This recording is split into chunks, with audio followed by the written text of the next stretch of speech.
It's the end of the day, it's a long day, it's very tiring, and it's very hot, so I'll try to keep it very short and snappy. This talk is a bit more technical. It's talking about, it's somewhat of a research project or more of an idea, an alternative approach that we can take towards searching that can be integrated into products. And it's kind of a walkthrough of some of those ideas and how you might want to implement them inside your company or inside your product. So my name is Ling. I'm a software engineer at Aiden AI. We're a small software startup based up in Angel, and we're making a kind of a virtual coworker or data analyst who sits on Slack. It's an AI bot, and you talk to him, ask questions about your data, and he does real-time analyses of different, both just visualization of graphing, but also deeper like data science analyses of your data. And we're targeted at marketing companies. But this talk specifically is more general than that. It's just answering the question, or rather, thinking about the problem of spelling. Because in fact, spelling is hard. It's a very, very hard thing. Even I find spelling hard. Probably most people find spelling in some circumstances quite difficult. And in a lot of cases with names, proper nouns, it's actually completely ambiguous how you spell something. And it's you can't reasonably expect a user to know the way that like a specific restaurant spells something just based on how it sounds.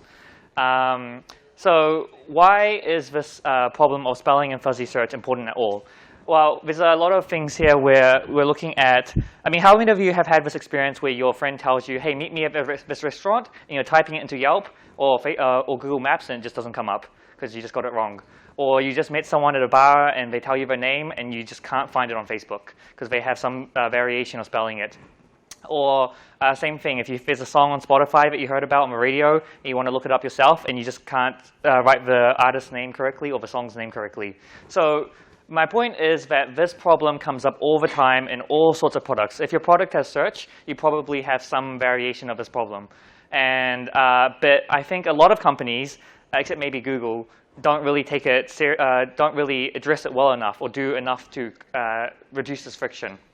And in the same way, even if you don't have a product that has search, if you're working in data science or NLP, you have a lot of messy natural language data that can come in. And people, if it's a real data set from like users sending messages to each other or posts on Twitter, you're going to have a lot of spelling mistakes. And that's going to introduce a lot of noise into your data set.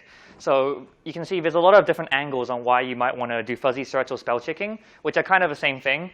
Another one is if you're doing speech recognition or like you're building Alexa or Google Assistant skill, and people are saying words that are similar but not exactly the same as what you're trying to do. It's another use case.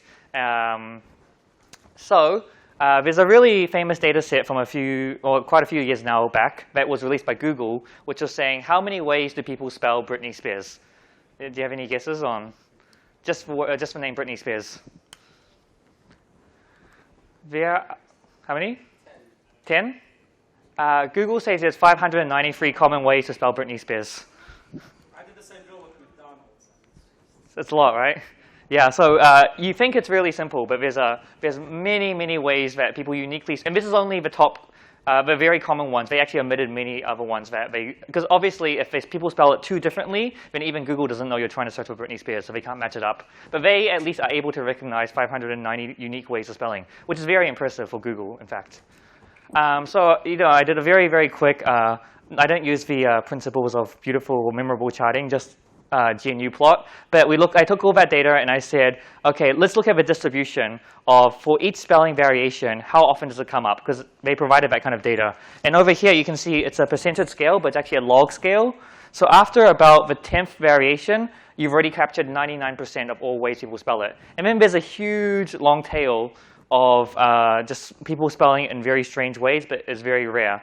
But that's what it's telling us is actually that well, the most interesting statistic is on the corner there. It's 1 in 4 times that people try to search for Britney Spears on Google, it was spelled wrong. So if you didn't have any spell checking, if you just did the exact search on your database, only 75% of the users will get through to the next step. So that's kind of how important it is to address this problem. And this problem is really difficult because you have this huge long tail of different variations. It's extremely hard to capture all of them.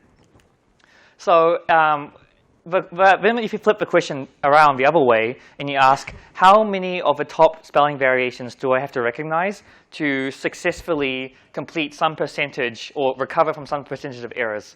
And this is the same thing. It gets exponentially harder as you want higher accuracy. So like I said, if you just do exact matching, you get 75% off the boat. And then if you want to capture 90% of all queries, you need to recognize the top 18 spelling variations. For 95%, 40. For 99%, you need 196. So you see each time, first it doubled, and then it went up about 4 or 5 times, and then again it doubled again. If you want 99.9% of all queries, you need 519 variations. And so the problem just becomes more and more difficult. But even so, it's very hard to get anywhere close to 99.9, but there's a huge difference from 75 to 99. And that's the kind of bridge that we want to think about techniques to bridge that gap now. So to set our goal is, can we get to at least 95% using some kind of reasonable and not too difficult technique? So here's just a visualization to help you understand how are the most common ways people spell Britney Spears, number 1 being the correct way. If you just take a second to look at that, just get a feeling of a problem. There's a very famous spell corrector from Peter Norvig who I think he wrote a very famous AI textbook and was working at Google. And he said he wrote this on a plane. It's a very, very simple spell corrector based on the Levenshtein distance. And basically what Levenshtein is, it's based on a very simple principle that says, how similar are 2 words if we just treat them as information, like strings of data? And you can say there's 3 ways a word can change. You can either insert a letter that's not supposed to be there, you can delete a letter that is supposed to be there, or you can transform one letter to another letter. So basically, to calculate the Levenshtein distance, you take the word that the person actually said, and the word they were supposed to say, and you align them up, and you try to figure out the best way to change one word into the other word using only insertions, deletions, and substitutions. And then you count how many things you have to do, and you add it up, and that's the Levenshtein distance. It's a very common distance metric used in language processing. So for example, if you have a word hello and alu, you can consider the Levenshtein distance as 3, because we had to insert or delete an H here, and then there's a L is spelled with 3 L's. You'd have to get rid of an L on the end, and then the O and U have switched around, so you substitute that one there. So you can see this is how you can calculate, using this technique, you can calculate the distance between any 2 words. And basically, Peter Norvig was very, very simple. He said, hey, given a word, I'm just going to look up, is it in my dictionary? If it is, I'm done. The user spelled it correctly. If it's not, I'm going to make all words using the English alphabet that are 1 distance away. So do all insertions, all deletions, all substitutions of 1 letter, and then look all of those up. And if that's there, I'm done. And if I'm not, I'm going to do another one of those. So I'm going to look at all words that are 2 edit distances away. And if it's there, I'm done. So he's doing a progressively larger search as time goes on. And it's just looking at Levenshtein, all words of Levenshtein 2 or less. So if you look at the top 10 variations of top 9 variations of Britney Spears, actually, if you look at the Norvig distance for these guys, or the Levenshtein distance, it actually is OK. So for most of it, it caught all the cases except the second case, where the distance was 3, it was too large. But it worked OK. So in total, you're looking at, he caught 94% of all queries, and 70% of all errors were recovered just using this simple idea. There is a problem, though. It's very, very slow to do it in this naive way. So the question is, how many spelling variations do we have to generate to find all of those answers? So if you look at, if you don't do any distance, and you just use the exact word, you recover from none of the errors, of course, 0% errors, and it's very fast. In 1 millisecond, you're done. If you look at all spelling variations of 1 distance away, you take 800 variations, and you get 54% of the errors get recovered, but it takes 1.4 milliseconds. Add another one, and now you're looking at 300 milliseconds, and you recover about 70% of errors, and you can get 600,000 variations of the spelling. And if you try add another one, you're going to get 57 million variations, and I couldn't actually compute how long that took, or the accuracy, because it was too slow. And you think maybe 300 milliseconds is not so bad for a spell check speed, but think about if you're trying to spell check a typical Facebook post. Maybe it's 200 words. If it's 300 milliseconds per word, you're going to look at about 7 seconds just to spell check that. So that's, for a lot of cases, this would be too slow. But it's impressive because it's a very simple idea. So can we take this idea and make it more practical? So can we not just recover 70% of errors, but recover 95% of errors and also make it faster? So if we actually look at the top spelling variations again, what you'll see here is on the first one, the first mistake, they added a vowel. The second one is actually Brittany. This is actually a correct way to spell Britney Spears. It's just not how Britney Spears spells it. But there's other people who spell Brittany like that. The next one is the same idea. Brittany, they added a vowel where it's not supposed to be. Next one, Brittany, if you actually read this, sounds exactly the same. It's easy to see why people make these spelling mistakes. Another one, vowel is added, vowel is added. Here, they just messed up the T, Brittany.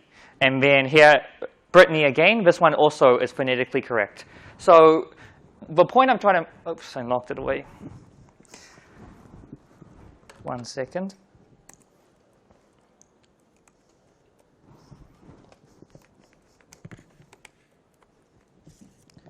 Let's see.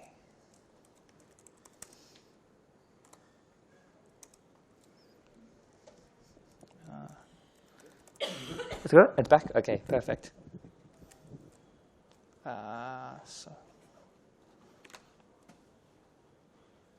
Okay, so the point I'm trying to make is that spelling mistakes are not randomly distributed. There's actually a very, very specific distribution, which is that all the ways people make spelling mistakes that are common tend to not be keyboard mistakes, but they tend to be phonetic mistakes, words that sound very similar when sounded out, but Peter Norvig's initial approach was to let's look at random errors and try randomly find the correct word. But if we can use this distribution, we can do something a lot more clever and a lot more efficient. So from a phonetic point of view, what we're saying is that most of the time, people just either add a vowel or miss out a consonant, or they actually spell the exact same word that's completely phonetically the same. It's just that there's variations on this. We're saying that not all errors are equally likely. So actually, I'm going to skip this. Basically, there's 2 steps we have to do to use this distribution. Instead of randomly generating strings or words just by inserting random letters, we're saying, OK, can we turn this word into sounds first, phoneticize it, and then generate all phonetic sequences or sounds that are similar to the sound? So there's an alphabet called the International Phonetic Alphabet. It's an alphabet which is unambiguously tells you how to say a word based purely on sound. So the word hello is written there below. It's h-l-u, hello. And there's actually, this changes depending on your accent or where you're from. But what we can do is we can turn words into phoneticizations. And there's a bunch of ways you can do it. It's not very interesting. But basically, Wikipedia has a lot of information on how different places in the world speak English and how different letter sequences tend to turn into sounds. Wikipedia is great because you just change the URL and you can get it for any language. So this is the same one for Russian. You just change English to Russian or Arabic or Chinese or whatever you want. And so you can just build this mapping very, very quickly. We can say these letter sequences on the left tend to have these IPA sounds on the right. So skip that. And so basically, you can do this. You take a word, you tokenize it into its letters, and you say, OK, for each letter, let me try turn it into all the possible sound sequences that it can represent. So you can see here the word hello comes in, and hello comes out on the end. And actually, for each word, you don't just get one sequence, you get multiple sound sequences, because actually, this does not use a dictionary. So there are imaginary words or made-up words. And in some languages, like Spanish, it's very unambiguous. One way of writing says there's one way of saying.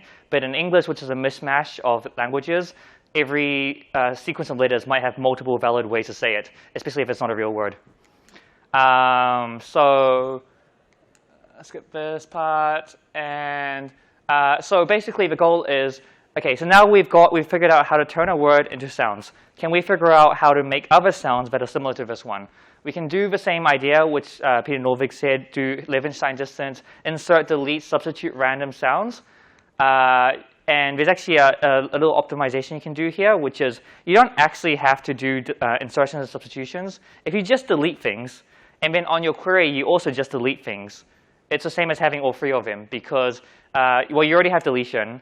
And insertion is the same as deleting on your query side, because if you look at this example, if you have mellow on the right and hello on the left, if you delete the M and the H on both sides, then in the middle you get E, which is like a substitution or like an insertion. So you can see here, if you just do a deletion only, you actually remove a number of possible variations you have to explore. But basically, there's another interesting feature about sounds. So with letters, you can't really say how different they are from each other. But with sounds, you can say certain sounds are very similar to other ones. So b and p are both plosive sounds because they both use the front of your lips. So they're actually very easy to be confused. Some languages cannot distinguish them. And some Asian languages, they can't distinguish r and l. A lot of languages can't distinguish s and sh. So if you have a non-native speaker, they're very likely to make these mistakes. And these are all encoded in a vector by language researchers. So it's very, very simple to calculate the distance between any two sounds.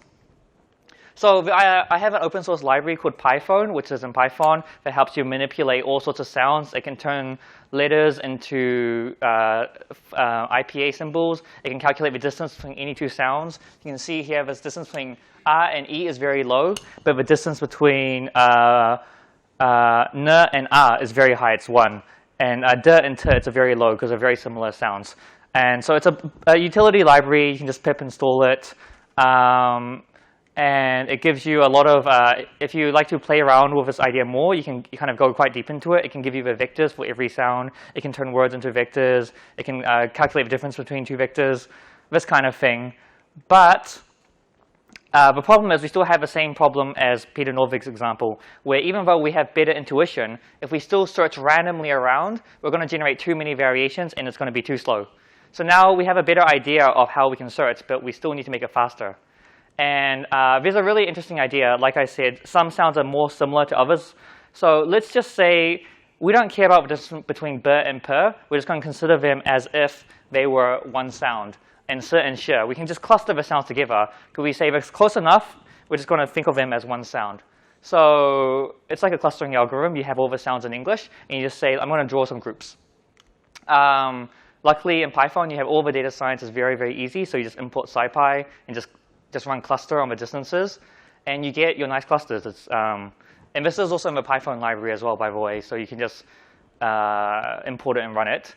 And basically, that's it. So instead of actually using the raw sound symbols, you take each sound symbol and just say, which cluster is it in? Is it in cluster? So here, those are just arbitrary numbers, but they represent different sound groups.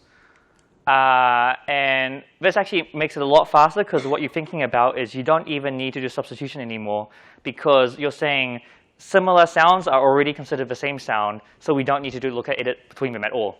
So actually, a lot of words just collapse onto each other, and we drastically reduce the number of variations we're looking at. So this is the whole thing. You basically take your word, you tokenize it, you turn it into sounds, you cluster them into the sound groups, and then you just start deleting things from them, just in case people make a mistake and add or remove a vowel, add or remove a consonant. And then you look it up in your dictionary after you've done that. And that's it. So if you look at the results, basically we're able to, I ran it on the exact same data set, the Britney Spears data set, have all the queries. This time it recovers 95% of all errors, versus Peter Norvig's 71% of all errors recovered. And it runs a little bit faster. And in the worst case, it's more than twice as fast.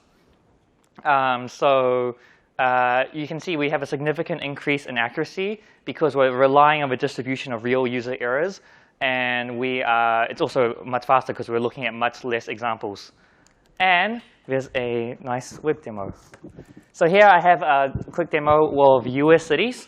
And some US cities have very hard to spell names. So for example, Albuquerque is extremely hard to spell. I actually still don't know how to spell it, but I can just take a guess. Albuquerque. And there we go, Albuquerque, because it sounds phonetically similar. In the same way, what else? Like St. Louis, I can type it like that, and there you go. I don't actually need to know how to spell these words. And the nice thing about this technique is also, it actually also covers traditional keyboard errors because we're doing the same deletions. So if I just make a keyboard error spelling New York like that, just hitting the wrong key, it comes up anyway. So it actually encompasses the old technique and adds a new layer of phonology on top. Same idea if I try to look for Philadelphia, it's there. So you can see there's an especially strong advantage if you're in cases where you're dealing with names, restaurants, anything that is difficult or you're dealing with users in foreign languages. And one thing that I didn't have enough time to finish the demo for, but is very easy with this technique, is if you have a multilingual website, I can type in that search box in Arabic or Spanish or French, and it can come up with results in English or Russian or any other language, because we always translate to the sound layer before we do the search. So you can actually search across languages, so it doesn't matter what the source or target alphabet of a query or database is. And that is, I believe, oh, yes, OK. And then basically what I'm saying is, so all the code you saw today, the demo and the source code and the libraries is open source on GitHub.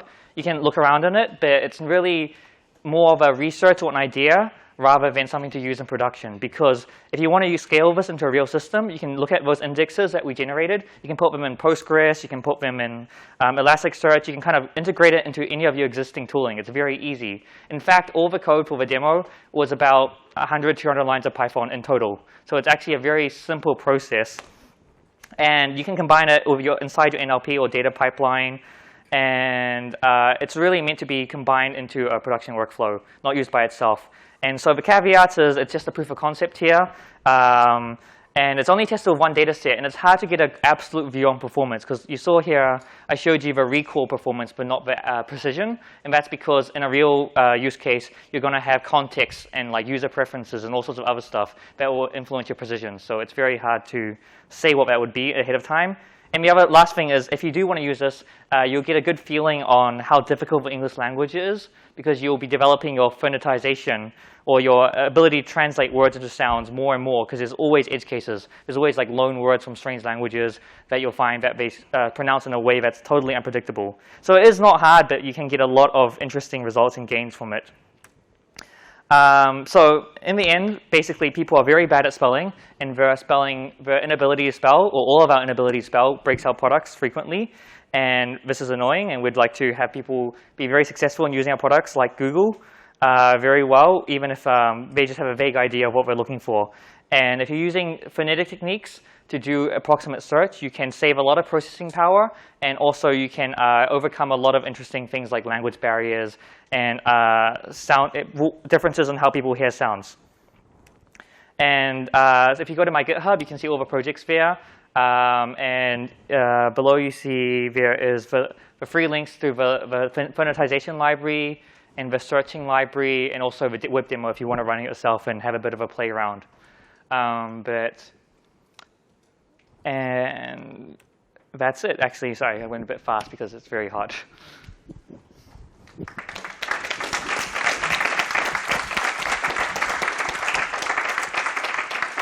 Thank you very much. That was brilliant, and I think a lot of people lost out. I can understand that people wanted to leave the room, but I really enjoyed that.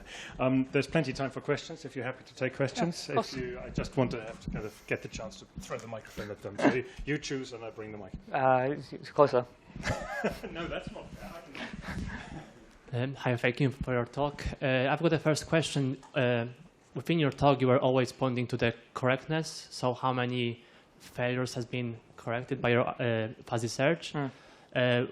I've got a question about greediness. For example, what about the other search queries which are not related to your mistakes?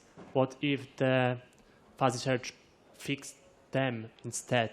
So you mean like a false positive? Yes. Yes. So how do you validate those things? Yeah. So this one, it's I didn't go too much in detail of it. It's very important, and you have to balance it out. But basically, in the demo you saw, what you do is after you use a fuzzy search to generate a list of candidates. But that's not what you show the user. This is just things that might match, and then use a secondary scoring on top of it.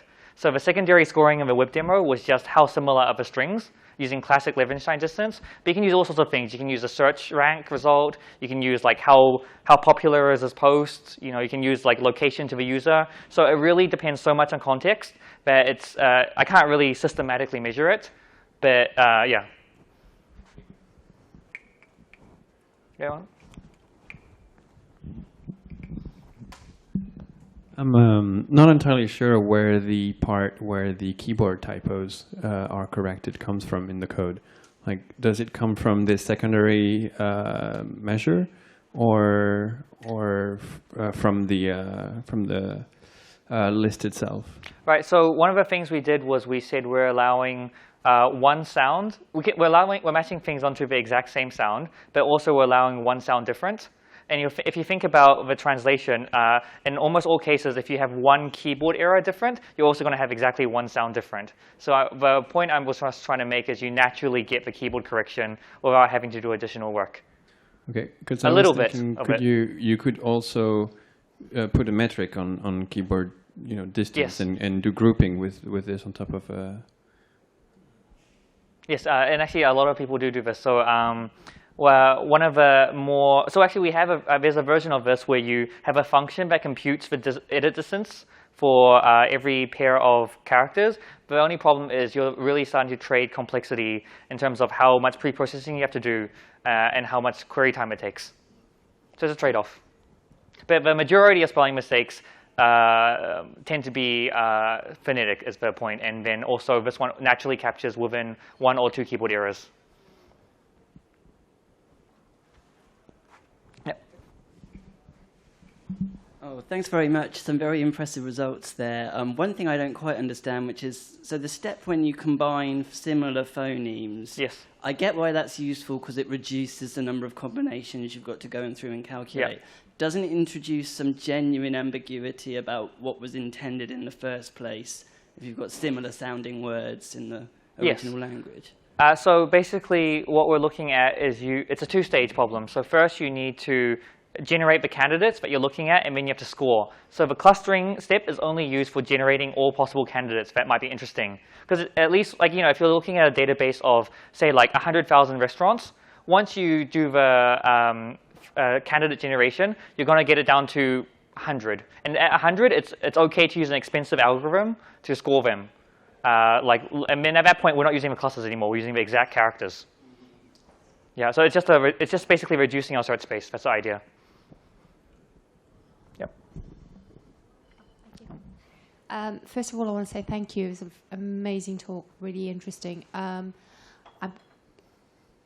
interested to know how you actually translate. So if someone's typing in Arabic or another language, you say you translate it back to English, and then you actually work out what they were trying to type in. I'm interested in a little bit more detail of how you actually go about doing that, because that's really interesting. Right, so yeah, this is what my university thesis was about. But the idea is we're using IPA, which is the International Phonetic Alphabet, so it's common to all languages, and it just represents sounds. So before anything gets processed, all of it gets translated into the same script, and then it doesn't matter what language it came from. It's just sounds at that point. So everything is indexed as sounds on our database. We're looking it up by sounds, and everything is searched by sounds. So actually, the language is lost in the middle there. So it becomes irrelevant. First of all, thanks for the talk. It was really nice. I actually have 2 questions. So the first is, let's say you are actually working on a language which each word is mapped to a character, like, for example, Chinese. Yes. How would you approach that? Would you actually just do transliteration earlier and then apply this, or would you approach it in a different way? It's actually very, very easy if you have a language like Chinese or Spanish. Even Arabic is the same. It's where the words exactly have a pronunciation that's very easy to know a priori. You can actually just use a dictionary, or for Spanish, there's a list of language rules, and you can directly do this step much easier, because actually the English one right now we're using is a heuristic. We're just saying generally NG in English can be pronounced this way, but it's just a guess. We don't know in this word if it's like that. So it's even easier in those languages. Yeah, okay. And the second is, let's say you are actually trying to do some structured search, for example, you search a restaurant in this city, yes. 2 searches altogether. How would you aggregate information, your results from these searches? Yeah, so one of the things you could do, for example, is for these candidates you generate, you just stick them in Postgres as a column. And then when you're searching, you just do a filter on that column and the other condition at the same time. Or if you want to keep it separate, you just generate all the candidates, and then you have your list. And like I said, you score afterwards. You just assign all things that don't match filter a 0 score, and will just fall away. I think that's the end of the questions. But also, if the company we're working at, Aiden AI, sounds interesting to you, we're currently recruiting data scientists and software engineers. So come have a chat. Well, wonderful. Thank you very much. Thank you all for sticking out. And thanks to Ling for a talk. Have a nice evening.